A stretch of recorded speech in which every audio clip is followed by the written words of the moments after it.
Hello everyone and welcome to an ESO build video. So today we are covering my Lich Queen Warden Tank build. And one thing I just want to clarify before we go over this build.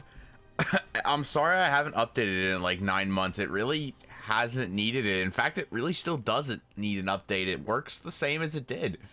So instead we're going to be showing you a little more more modern version of it. It does use a little bit of alternatives I listed a long time ago. I did change out a skill here and there, but for the most part, it works the same as it did back and elsewhere, and it probably is going to continue to work that way. However, I will be updating it again next patch once Vampirism changes, because that might be significant. I'm not sure yet. Anyway, with that out of the way, let's hop into this thing. And first off, as you guys can see, still rocking the health tank as per usual. 43,600 health. God damn, I can't talk today. 1650 mag recovery.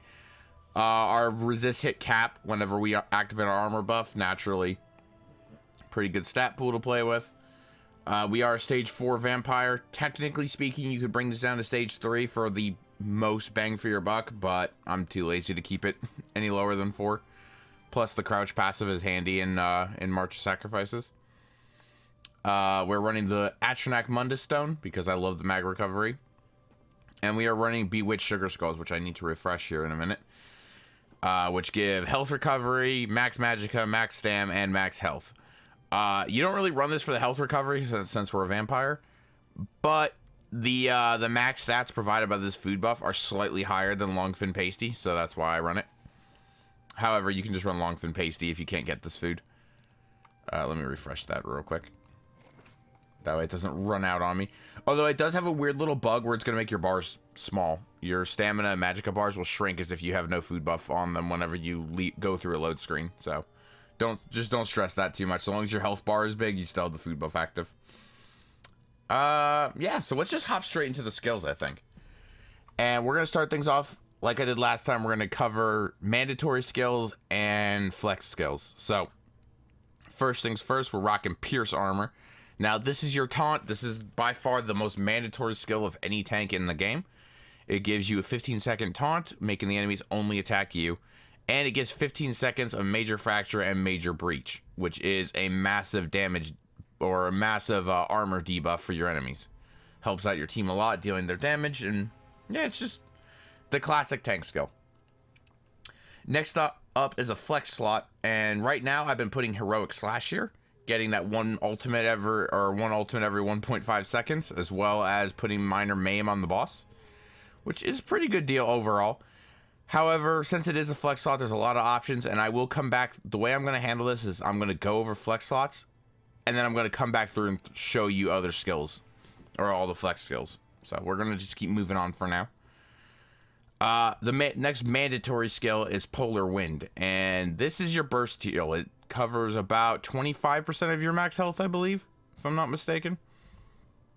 So pretty, actually more like 30%. Pretty generous amount. And then on top of that, it heals you for more over the next 5 seconds, which is really good. It also reaches out and heals the closest enemy or closest ally around you within 12 meters, healing them for the same amount it healed you, which, when this crits, is basically a breath of life. It's amazing. And on top of that, since recently it was buffed, it actually has an AoE component. That little thing flowing around me is actually damaging enemies as well. Actually damages enemies, which helps keep aggro on people. It's really nice. It is really nice. Let's see here. So next skill, and this is a flex skill, though I always run it nowadays. And this is Budding Seeds. So what this does is it puts this little field down on the ground, heals everybody per second while they're in it, and when it detonates, it puts out a burst heal. Now, one of the things you can do is you can detonate it early if you want to, just creating a cheap heal. It does not cost magicka to detonate it, by the way. And whenever an ally is in it, they can activate a synergy that's from it as well, healing them from the same amount. Though the synergy scales off their max stats, not yours. So it's actually a really good burst heal if they activate the synergy. Mandatory skill is Bull Netch. And For this particular setup, definitely Bull Netch. You can run the other morph if you're fine on stamina sustain. Either morph's fine, but the important thing is this is a main resource return skill, restoring almost 5,000 stamina over 25 seconds. And every single time, or every 5 seconds, it will remove a negative effect from you, which, you know, it's a free purge. However, what it doesn't tell you is that if there's a negative effect on you and you sit here and spam it, it'll remove one negative effect each time you summon it. So if you get covered in a bunch of bleeds, you can literally just hold block and spam this to get rid of it. It's amazing. Absolutely amazing. This used to be a restricted feature only to Blue Betty, but they changed it so Bull Netch gets it now too, which is absolutely awesome. Next up on the ultimate list is Healing Thicket. Now, Healing Thicket is basically this. Anyone who stands within it or at least crossed into it will get a heal over time. And it's just a good oh shit button. It's a good heal. As you can see, it only costs 90 ultimate, so it regens really quick. Either morph is usable. The reason I'm using Healing Thicket right now over the other morph, which returns ultimate, is because this morph allows people to step out of the circle and still receive healing once they've been in it. And it's more useful in PvP because of that. And this character is also my stand-in whenever I'm PvPing. So that is the primary reason why it is like that. However, both morphs work really well in PvE. I've tested them both. Alright, moving over to the back bar, we have Ice Fortress. Now, technically speaking, this is a mandatory skill in my opinion. Gives you minor protection, which is great, and it gives you your armor resist. It also gives nearby allies, I believe, within 8 meters. Yeah, 8 meters on the radius there. Anyone within 8 meters will also get an armor buff. However, I do not have it unlocked for this character, but the balance skill, which trades health for magicka, also will give you an armor buff. So this is technically a flex skill in that you can use one of these two abilities. I mean, technically you could also use the heavy armor one, but I really do not recommend that since it slows you by 65% for 6 seconds. But yeah, I prefer Ice Fortress personally. Next up is another mandatory skill, and this is Blockade of Frost. So pop this down, does damage, can apply chill to enemies, potentially can root them. It could do a lot of fancy things. But the main reason you pop this is, like I said, A, to slow and root enemies, and B, because this is an AoE, this will proc your back bar weapon glyph every 5 seconds, I believe. Yeah, every 5 seconds. This will proc your back bar weapon glyph. So it's really good to keep this running. Next up is a flex slot, and this is Frozen Device. So what this does, see if I can hit this little guy with it. It is a pull. It does not apply to him. So let me take off this guy.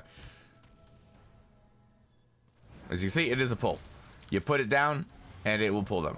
Now, on top of that, when they're not CC immune, it will also root them in place when it summons them, and it'll also put Major Maim on them for the next 4 seconds. So what I like to do with this is when I run into an ad pack, I like to just, even when they're in melee range, if I have the mana to burn, I'll just dump this in melee range just to apply the Major Maim to everything. It makes it far less likely someone's gonna die if you lose taunt on someone, because a lot of time you're not gonna be able to taunt every ad in the room. So long as you have the big ones, it's all good. But this will make sure that anything that is hitting an ally does a pitiful amount of damage. It's really helpful. If you want to use the other pull in the game, it would be Silver Leash, which I absolutely despise, but regardless. Next up is another flex slot, and this is Inner Rage, and this is just your range taunt. You just pop it, boop. Now it killed that, but normally it just taunts things. Normally it just taunts things. It's pretty useful for when there's something that's not pullable, but that's also ranged, so you can pop this to get its attention. Maybe it's a melee ad halfway across the room and you need to get to come to you. And yeah, I always run this, but it is technically a flex slot. And the final 100% flex slot is Overflowing Altar. Now, this is a skill that got added to my bar back in, I want to say Scalebreaker, but it might have been Dragonhold. And the reason for that is they changed it to remove the cast time. It no longer has a second cast time. It costs 4,000 health, puts minor lifesteal on everything in the room, and allies can activate the synergy to heal them for 65% of their maximum health before a crit. So this is pretty much a guaranteed insta heal for anybody who needs it. It's really useful. Really, really good synergy. I've been loving it a lot, and it doesn't cost resources, and since health is so easily sustained on a tank, it's a very, very good ability. However, the other ability I constantly swap it out for would be Bone Shield, which is a similar effect. Gives you a damage shield.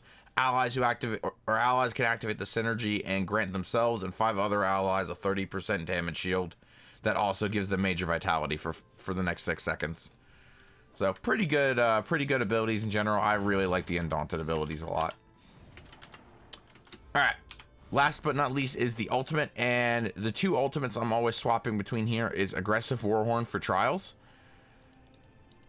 and Permafrost for Dungeons. Now, Aggressive Warhorn increases the damage of the party, granting the major force buff and increasing their maximum stats by 10%.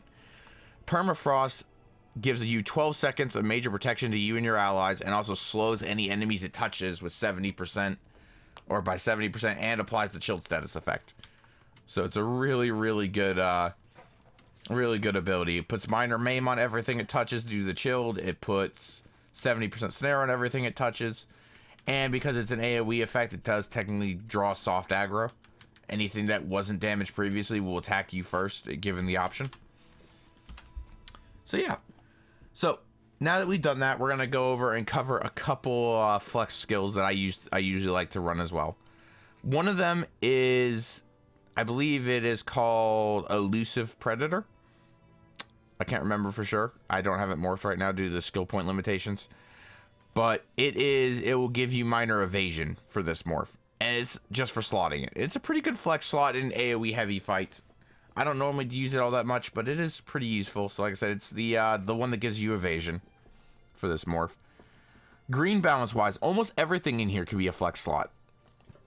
Can be used as a flex slot. This, when morphed to the magical morph, will give everyone it touches an extra 10% additional recovery to all their stats for 10 seconds, I believe, which is really awesome. Obviously, I love this heal. Leeching Vines is still amazing, and even though I run this, a lot of times I would still run Leeching Vines just because of how good of a heal it is, healing you for 1,170 every second that you're taking damage. It's a really, really good heal.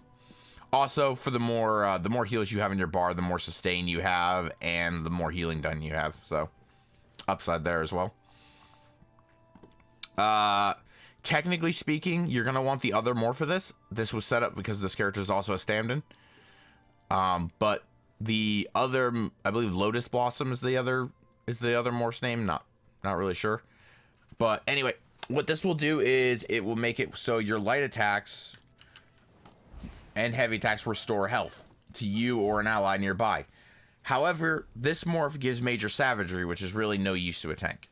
The other morph gives major prophecy, which will increase your spell crit chance, which will increase the crit chance on your heals.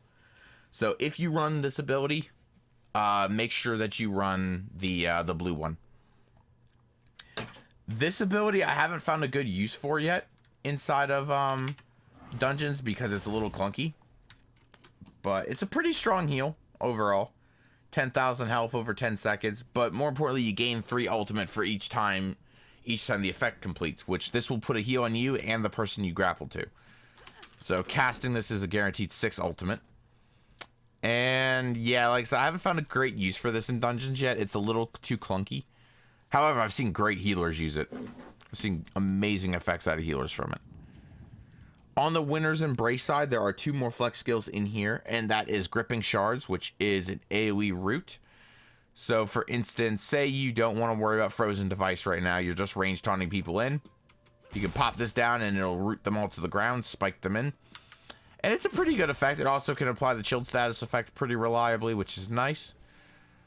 Damn, and it doesn't tell you how high its odds are of applying the chilled status effect, but it has a higher chance than anything else, which again is another source of minor main. This is why, heroic slash is very optional for wardens, is because they have so many sources of chilled. They don't really have to stress running a minor main source. But very, very good ability. The only thing to keep in mind is that roots now have an immunity, so once something comes out of a root immunity, it's got 3 seconds before it can be rooted again. And the last one is Crystal Shield for the Warden class. And the Crystal Shield, which I don't have morphed right now, just absorbs range projectiles. It will 100% absorb them. It gives you three absorbs, which can be ranged light, anything from ranged light attacks to Zamanja's heavy attack. I literally, this thing will 100% absorb one of the most powerful bosses' heavy attacks in the game. It is a really good flex skill to use, and I would highly recommend using it if you're ever using main tanking Cloud Rest. Highly recommend. Makes the thing so much easier. Also, it generates ultimate. If one of the morphs will generate ultimate for you whenever you absorb something. So it's a very good source of ultimate generation. All right, so going into the weapon skill lines, there's not many flex slots in these. Like in here, going into the sword and board, there's a lot. Shield wall is a great defensive ultimate.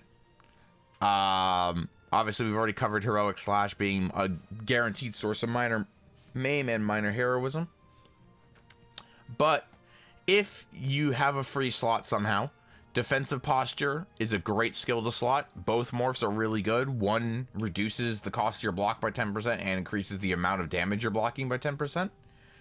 While the other morph, every time you activate this and it absorbs a range projectile, it'll heal you for a lot of your maximum health. It's actually a really good heal, and since it costs stamina, it allows you to alternate the source of your healing between this and Polar Wind, which is pretty nice. Shield charge, you will almost never need this as a tank. It is the ability to rush and ram an enemy. It's a gap closer, 22-meter range. And you really almost never going to need this, except for the triplet fight in VHOF, where you actively need to swap bosses every 30 seconds or so with the other tank. So that is when this becomes super useful. Elsewise, you can pretty much just ignore this. This ability has no use for a tank, in my opinion. Going into Destruction Staff, the only abilities besides Blockade that you're going to want to keep note of are Crushing Shock, which interrupts people at range. Very useful for certain mechanics. And Elemental Drain. Now, 9 times out of 10, your healer will have this buff covered.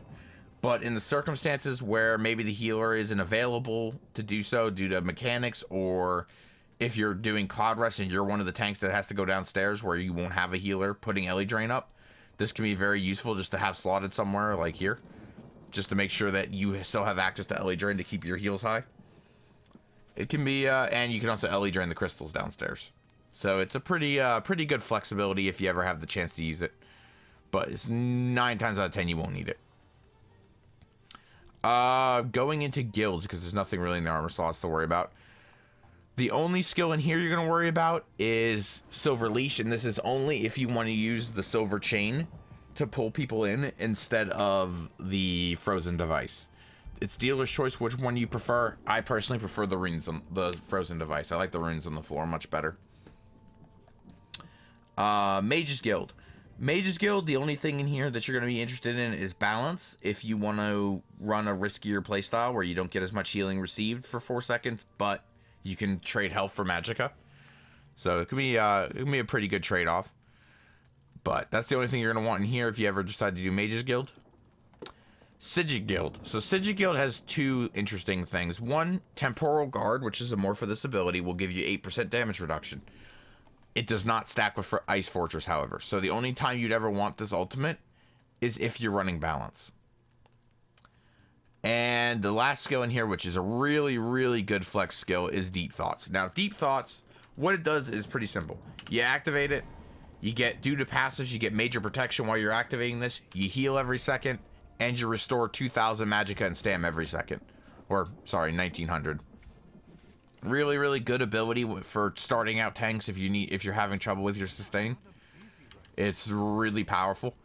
But you just got to keep in mind it does drop your block activating it. Even when you're blocking, you can activate it and it will kick you out of block. So just be careful when you pop it. And to deactivate, simply block again or just toggle the ability off. Alright, so looking into the final alliance skill tree here. The only flex slot that is not Overflowing Altar or Bone Shield in here is Energy Orb. And this is something I very rarely use. You're almost never going to cast this. However, situations like Veteran, Asylum Sanctorum, this is not a bad skill to have because the healers are so spread out, it's hard for them to coat everyone with energy orbs. So if just every now and again when you're on your back bar and you chuck one of these out yourself, it can help the party's resource return out a lot. It can help everyone out a lot. So it's not a bad flex slot. It's not something you're going to use often, but it's good to have. It also provides pretty decent healing, giving 5,060 every half second to you and nearby allies. So it's a pretty good heal, all things considered. Moving over through here, nothing really of interest in the assault skill line. And inside of the support skill line are two skills, one of which you'll probably never use, and the other one is only useful in one situation. So let's start with the one that's only useful every so often, and that is Efficient Purge. Now, ignore the cost on this.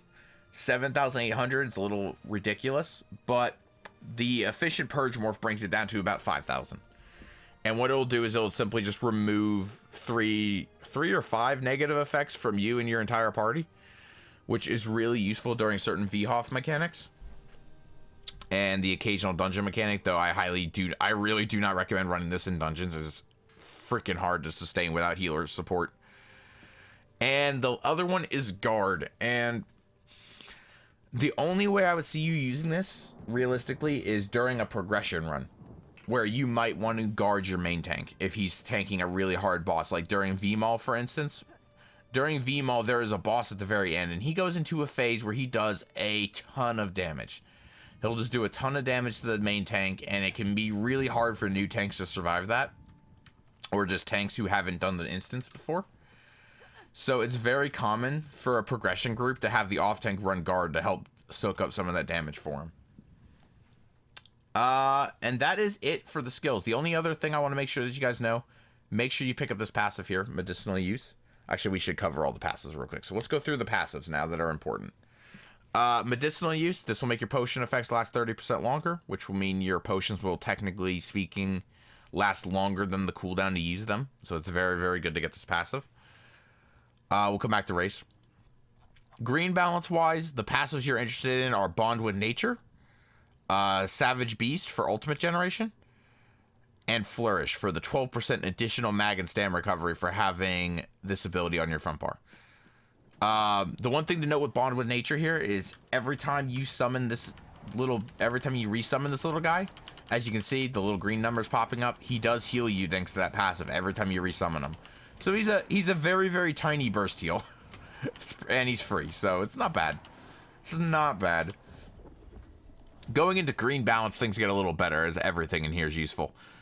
First things first is accelerated growth. When you heal yourself or an ally under 40% health with a green balance ability, you gain major mending for 3 seconds. So everything in here, keep the heals flowing, and you're going to heal yourself or your allies a lot. Almost every time you take a heavy attack from a very powerful boss, you might drop into 40% territory. Then you get major mending, and everyone's happy. It's a really, really good passive, and it's awesome that we get it from passives and not an active skill. Nature's Gift. This one's... It took me a little bit to understand how this reads, but when you heal an ally with a green balance ability, you gain 250 magicka or stamina, whichever resource pool is lower. This can occur every second. So what this means, it does not apply to you, I've checked. But what this means is that if you say leave this under an ally and it begins healing him, it'll restore resources to your lowest max pool. Now I used to think it was your lowest current pool, but it's your lowest maximum pool. So whenever you have a heal like this running on an ally, you get an extra 500 mag recovery effectively, just for keeping green balance abilities running on your allies. So that is one of the reasons I run this ability religiously now, is it's very easy to keep that buff running at all times. It's very, very easy. And all you got to do is just keep this heal running on allies. So super, super good passive there. Next up is Emerald Moss, which all this does is it increases your healing by 6%, 2% for each green balance ability slotted. So you can see we have 3 right now. It's one of the reasons I like so many green balance abilities on my front bar, is it just gives you a lot of extra healing received, which makes this heal stronger. As you can see, a 29k crit without major mending. It's a pretty good heal. And the final passive is Minor Toughness for 20 seconds. If you heal yourself or an ally, you're going to grant them that buff. What this does is increases your health and their health by 10%. So as you can see, we started the video off with 43,600 health. Now we got 46.8. So it's a really, really good good buff, and it makes Warden's health pool deceptively higher than it really is. It also means your heals are actually, your max health scaling heal is actually stronger than the tooltip says before you cast it. It's pretty nice. Really good passive overall. Plus it helps people survive mechanics easier, having that extra health.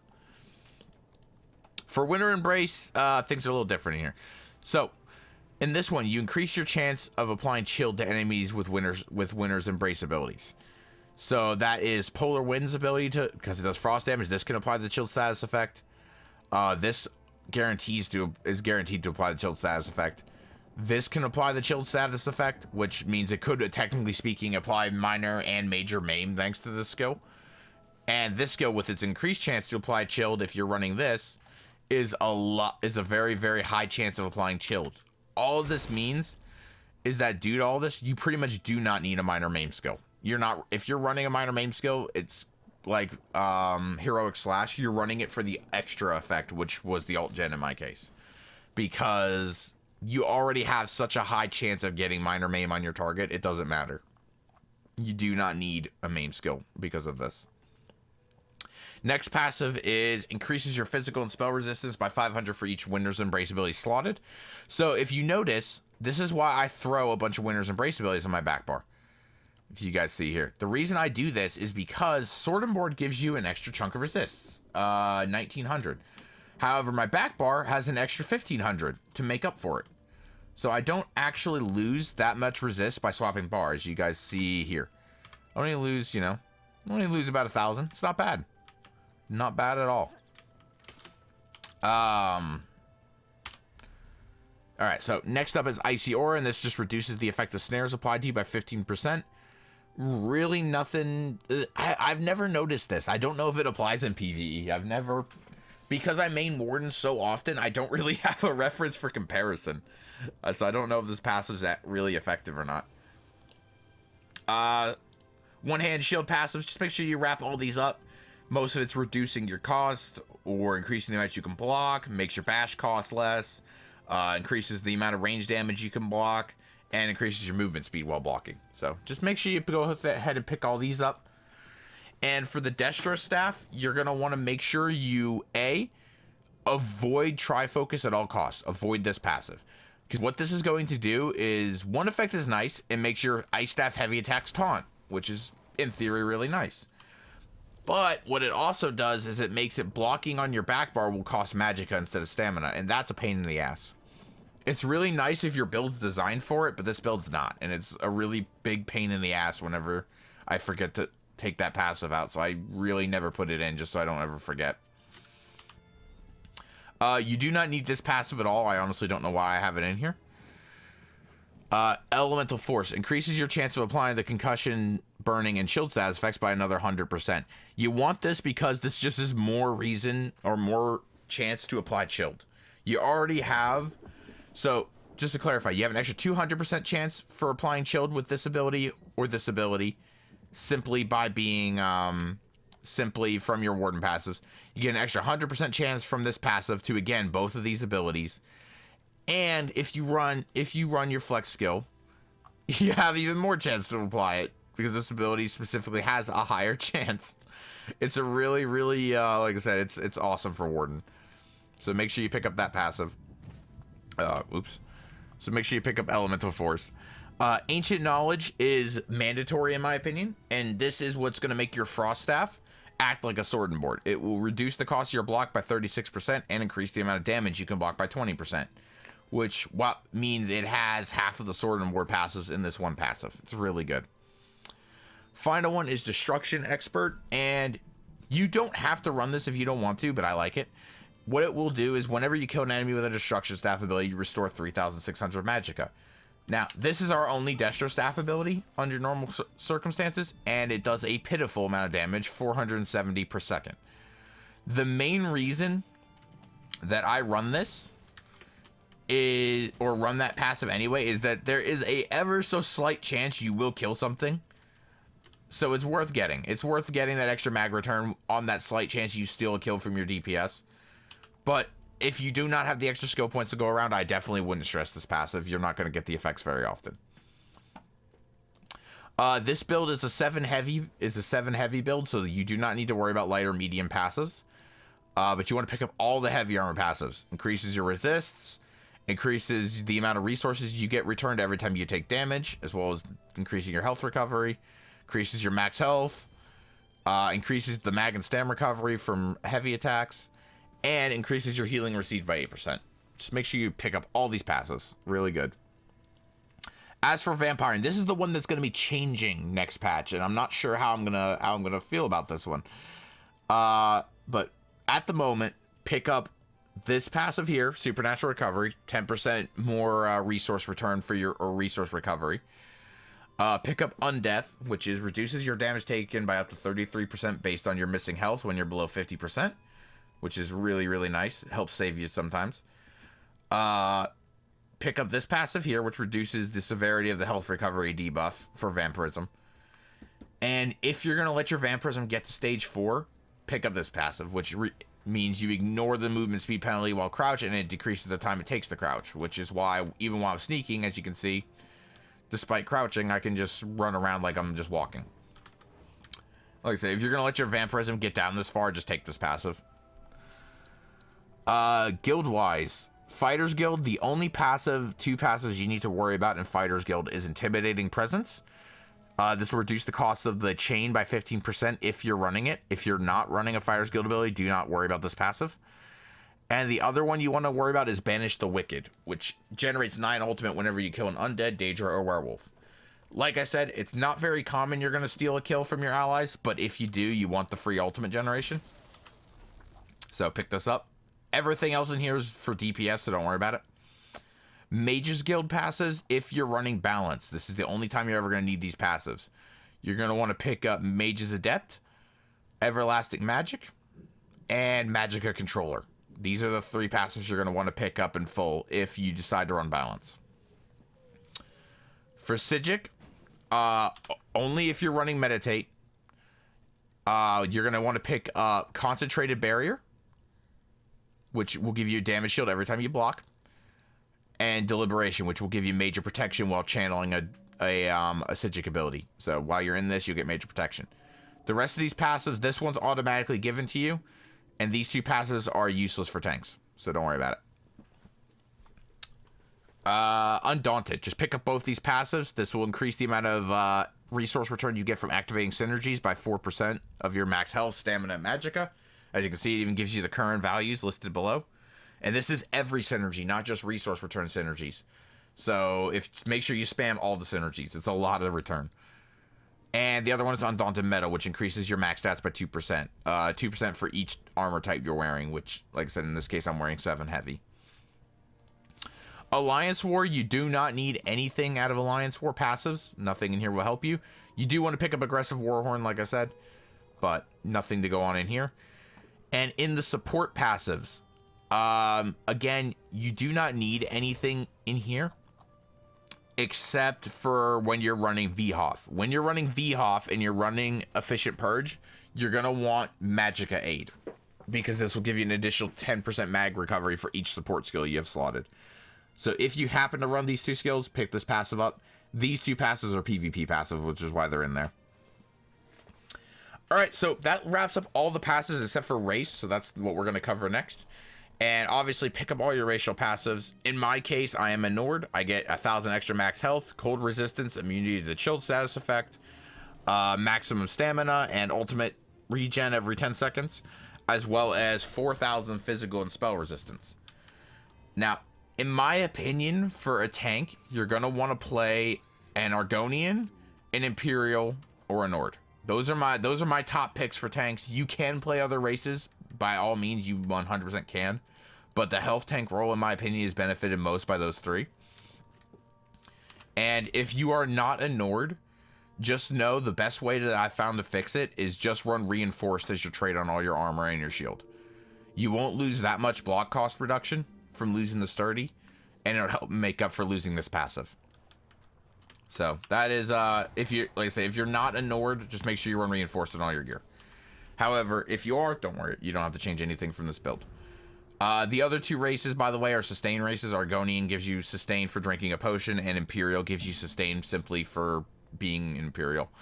I think you have to do light attack damage or something. All right, so let's move into the gear, and this is my dungeon setup at the moment. I will cover some extra other gear sets, so don't you worry. But this is what I'm currently running in dungeons right now because it's the most fun I'm having. And first things first is Stonekeeper. Now, Stonekeeper as one piece is a tri-stack glyph, basically. And when you block an attack, you gain a energy charge stack. Once you get 1 stack per second while blocking. Once you're up to 6 stacks, it detonates, giving you 5,000 magic and stamina and 6,000 health. You cannot regain charges for 14 seconds after it detonates. So basically, this can proc, if you're proccing this off cooldown, this can go off every 20 seconds or 21 seconds. So what this effectively is this is 2 tripods in the time it takes for your actual tripod to come off cooldown.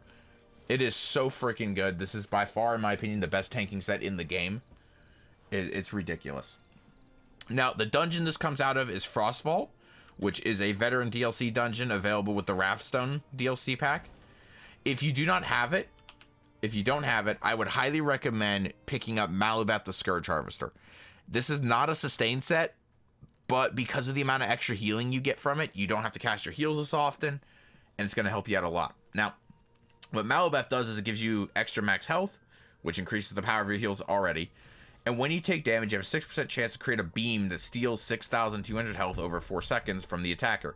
While the beam holds, you have Major Vitality, increasing your healing received by 30%. When the beam breaks, the beam will break if the enemy moves too far away, and it can occur every 6 seconds. So basically, when proccing off cooldown, which this will proc... Basically, this will have about 4 seconds up, 4 seconds down on average. When I was using it, that's basically how it ended up working out. And that means, you know, you have Major Vitality half the time. It's actually really good because it increases the power of your heals by so much that you don't have to cast them as often, making it practically a sustain set. And to get this set, it comes from Wayrest Sewers 2. That's the dungeon it comes from. But it's a really good monster set, so if you do not have Stonekeeper, I would highly recommend picking this set up. Next up is Ebon, and this is, you know, this is the classic tank set. In my opinion, it's every tank should get a set of this at some point in their lifetime. And what it does is it's max health, 4% healing taken, and it increases your max health by 1,000 for you and 11 other group members within 28 meters of you. So all this does is it rises everyone's max health up. It makes them a little tankier, so they're not having to worry about mechanics as much. It's just a pretty good set in general. It's also super easy to get, coming from the Crypta Hearts dungeons. Comes from the Crypta Hearts, which are base game dungeons. Very, very easy set to get. Any alternatives to this set could be like Leeching Plate, which is a healing receive set. You could run Battalion Defender, which after blocking will heal you or an ally for 2,200 every second. Very, very good ability as well. There's a lot of sets, honestly. Akaviri Dragon Guard, which let me put that in real quick so I can show you what I'm talking about. Is another great one. Reduces the cost of your ultimate abilities by 15% and gives you extra mag recovery. There's a lot of fantastic heavy armor sets. I really encourage you guys to go give that a read. Go on to esosets.com and read through all the heavy sets and see what you like and give them a try. I highly recommend it. I found a lot of cool set interactions for tanks in there. But right now I'm running Ebon or Battalion Defender depending on situation. And for our jewelry and weapons, we're actually running a light armor set right now, which is Desert Rose. And what this does is it adds 1,435 armor to both your spell resist and your physical resist. It adds max health, it adds max magicka, and whenever you take damage, you have a 15% chance to restore 2,324 magicka. It's expected to occur every 4 seconds. It occurs a lot. It occurs a lot for tanks. You're taking a lot of sources of damage every second. So what happens, running Stonekeeper plus Desert Rose, the basic effect is you don't need potions. If you want the basic summary of what running this does, you don't need potions. It's actually really fun.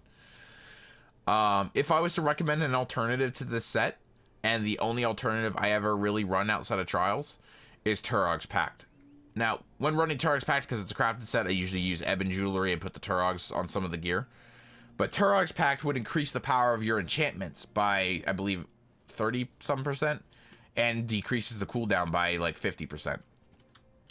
Turog's Pact is stupid powerful. Actually, let me just look up the set real quick so that way I'm not, you know, being unsure on you guys.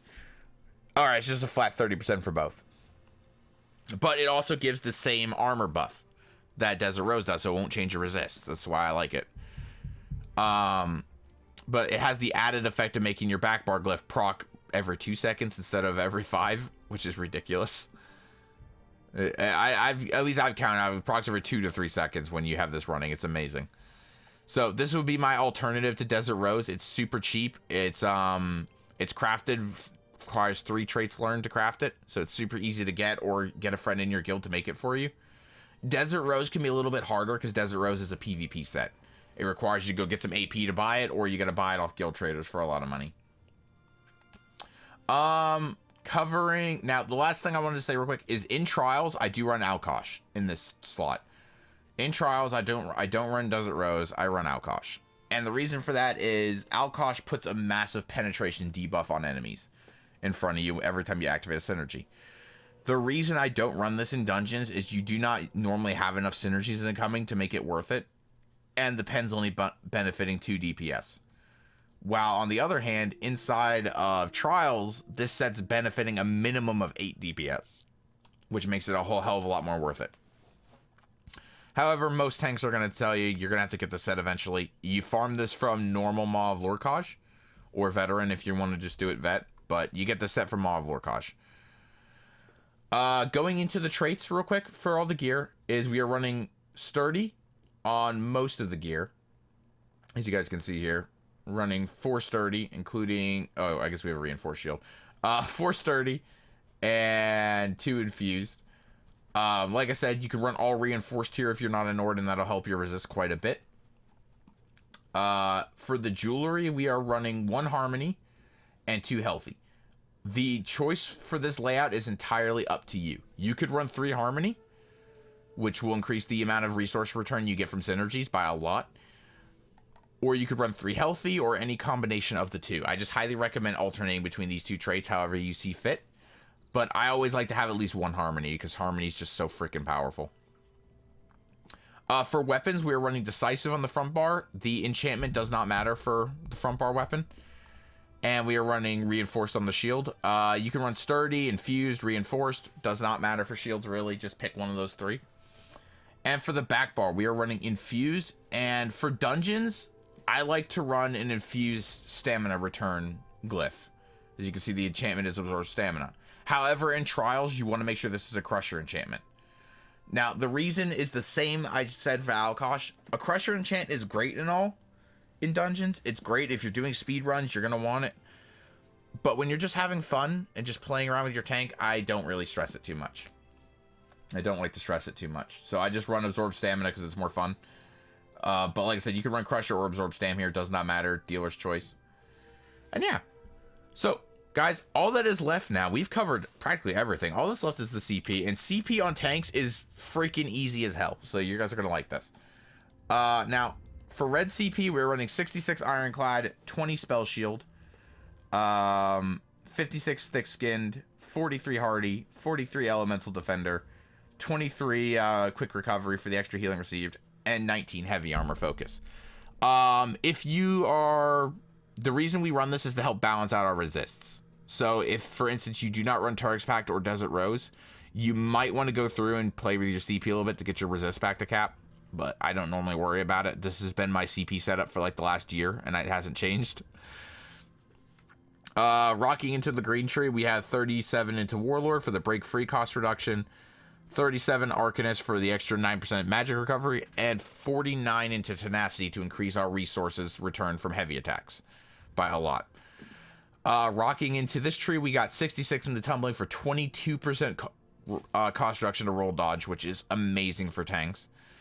and 81 into Shadow Ward for that massive blocker cost reduction.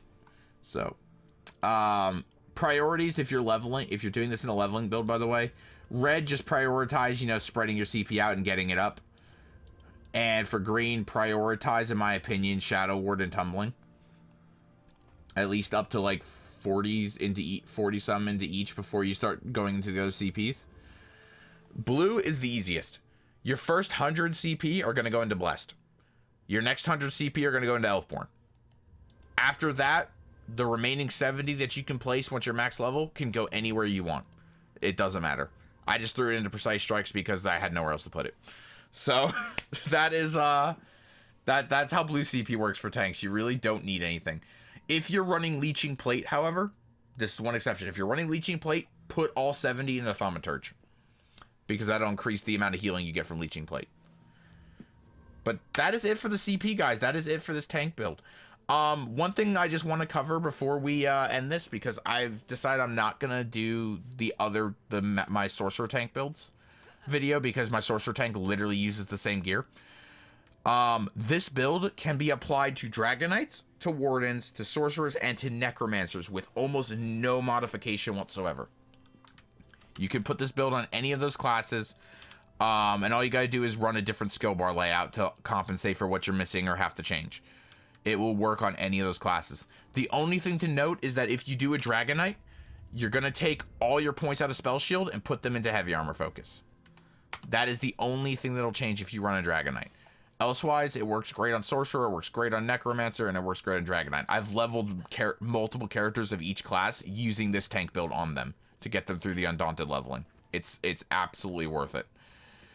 But all right, guys, thank you so much for hanging out for this long-winded video. I hope I covered it all in good enough detail. Like I said, I'm not going to be doing any more tank builds for this patch just because I run the same tank build on everything. But next patch, once Vampirism is changed, I will be doing a beginner tank guide showing you guys some beginner setups, how to actually go about tanking and whatnot. So hopefully that'll turn out very good. And yeah, so guys, have a great one. I will catch you next week. I hope everyone's staying safe out there. And yeah, peace out, guys.